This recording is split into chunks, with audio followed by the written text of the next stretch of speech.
Hello dear students, welcome back to the channel. आज मैं ये वीडियो सॉल्व करें क्लास 10 गणित 3.3 एक्सरसाइजर क्वेश्चन नंबर 2. ओके हम की दिया से 1/2x 1/3y इक्वल्स टू 2 और दिया से 1/3x 1/2y equals to 13/6.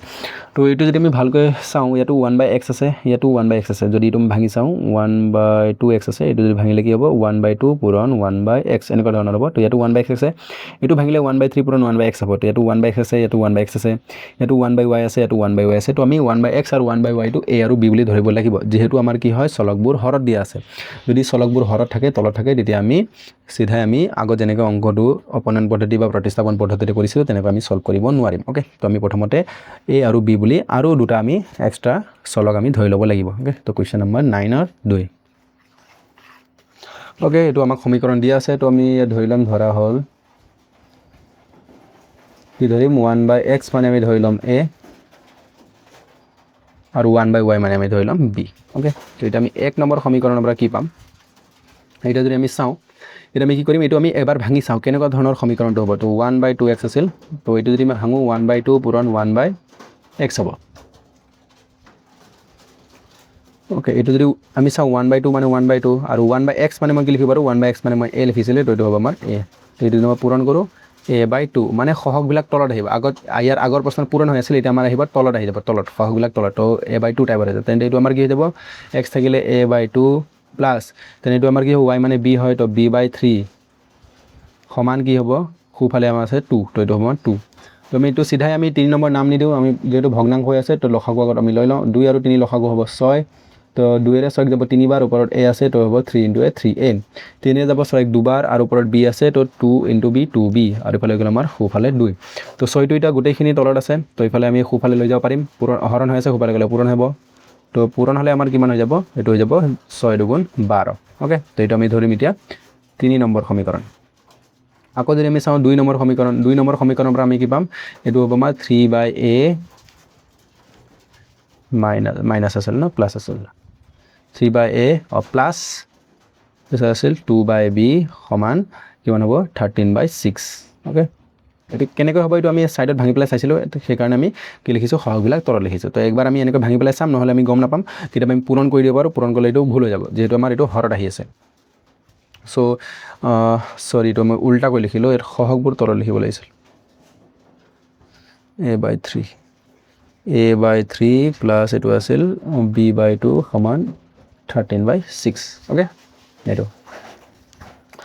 So ইয়াৰ আমি 2 আৰু 3 লসাগু লম 2 আৰু 3 লসাগু হৈ যাব 6 এটা 3 এৰে 6 যাব দুবাৰ ওপৰত 2a আছে তো 2 * 2a এটা 2 এৰে 6 যাব 3 বাৰ হৰণ কৰিলে আৰু ওপৰত b আছে তো 3 * b 3b ইফালে গ'ল আমাৰ 13/6 তো তলত 6 আমি কাটি দিব পাৰো ওকে ওপৰ একে মিল থাকিলে তলৰ একে মিল থাকিলে আমি কাটি দিব পাৰো কিন্তু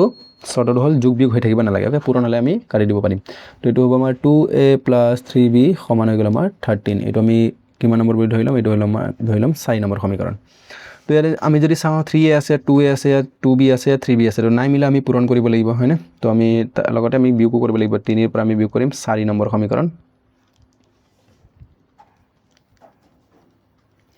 1 2 3 নম্বৰ সমীকৰণৰ পৰা আমি বিয়োগ কৰিম 4 নম্বৰ সমীকৰণ ওকে কিন্তু আমি 3 নম্বৰ আগতে আমি পূৰণ কৰি ল'ব লাগিব এটো আমাৰ 3 নম্বৰ সমীকৰণ আছিল এটো ইয়াৰ আমি পূৰণ কৰিব লাগিব 4 নম্বৰ লগত a ৰ হক কি আছে 2 আছে 2 আমি 2 এৰে পূৰণ কৰিম তো 3 নম্বৰক আমি 2 এৰে পূৰণ কৰি যাম তো 2 এৰে পূৰণ কৰিলে 3 * 2 = 6 2 * 2 = 4 তো 6a 4b 6a + 4b সমান এটো যদি আমি 4 এৰে পূৰণ কৰো 4 * 3 = 12 সৰি 2 এৰে পূৰণ কৰি আছো 12 * 2 = 24 এটো 2 এৰে পূৰণ কৰি আছো আকৌ যদি মই 4 নম্বৰক কিহেৰে পূৰণ কৰিব লাগিব 4 নম্বৰ যদি আমি চাওঁ 3 নম্বৰৰ সহগ কি আছে a লগত 3 আছে তো 3 এৰে পূৰণ কৰিব লাগিব এটা আনটো লগত নহয় জানো যদি মই এটা গুটেখিনি 3 এৰে পূৰণ কৰি যাম 3 এৰে পূৰণ কৰিলে 3 * 2 = 6 6a প্লাস আকৌ 3 এৰে পূৰণ কৰিলে 3 * 3 = 9 9b সমান আকৌ 3 এৰে পূৰণ কৰিলে 13 * 3 = 39 এটা হৈ যাব +2 - এটো হ'ব +2 - এটো হ'ব +2 - প্লাস থাকিলে মাইনাস মাইনাস থাকিলে প্লাস তো সেম টু সেম বস্তু এবাৰ প্লাসত এবাৰ মাইনাসত থাকিলে 0 হৈ যায় সেইকাৰণে কাটি দিব পাৰো এটা প্লাসত এটা মাইনাসত আছে আমি বিয়োগ কৰিব লাগিব 9 ৰ পৰা 4টা b গ'ল আমাৰ কেটা থাকি যাব 5টা b মাইনাসটো ডাঙৰ আছে সেইকাৰণে মাইনাস খুফালে এটা প্লাস এটা মাইনাস থাকিলে সদায় বিয়োগ ইফালে ডাঙৰৰ পৰা সৰুটো বিয়োগ কৰিম 9 ৰ পৰা 4 গ'লে 5 ইফালে 3 ৰ পৰা 2 গ'লে 1 মাইনাসটো ডাঙৰ আছে সেইকাৰণে মাইনাস তো দুই ফালৰ মাইনাস মাইনাস উঠি যাব